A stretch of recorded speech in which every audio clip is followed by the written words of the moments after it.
Bismillahirrahmanirrahim. Assalamu alaikum wa rahmatullahi wa barakatuh.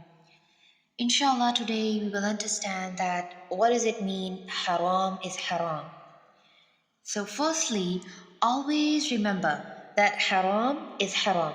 No matter how trendy it is, no matter how many people are doing it, the thing which matter is what your Lord, your Allah wants you to do and what He has prohibited. Do you know if Allah is prohibiting something, then there must be a reason behind it. It is for your protection from something. For example, if Allah is ordering you to do the hijab, to do the niqab, it is for your protection from the evil peoples. So, and you know that most of the peoples are doing the actions which are done by everyone. So they are thinking that my friend is doing, my family member or that relative is doing that. They are, it is very joyful. They are thinking it as a very fun.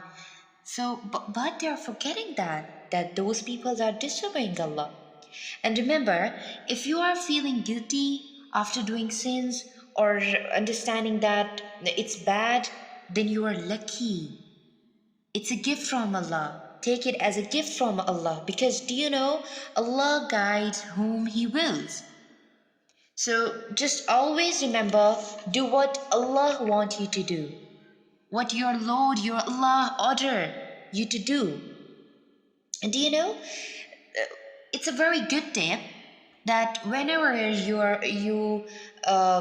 wanting to do any bad thing, any bad sin, your nafs is leading you to do a bad deed. Just analyze yourself. Do you know what does it mean analyzing? It means that think about it. Is this thing or is this action belong to me more than my Allah's love? Is it belong to me more than my Allah's order?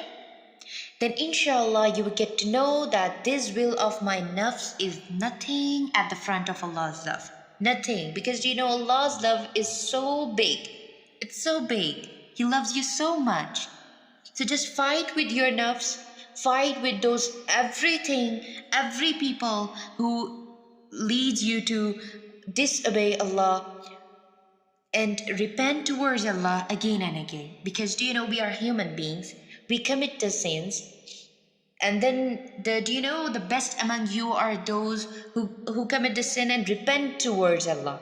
So who repent towards Allah? Who commit the sin. So if you are committing the sin, repent towards Allah again and again and remaining inshallah. Allah knows best. He will lead you to the right path inshallah. Jazakillah.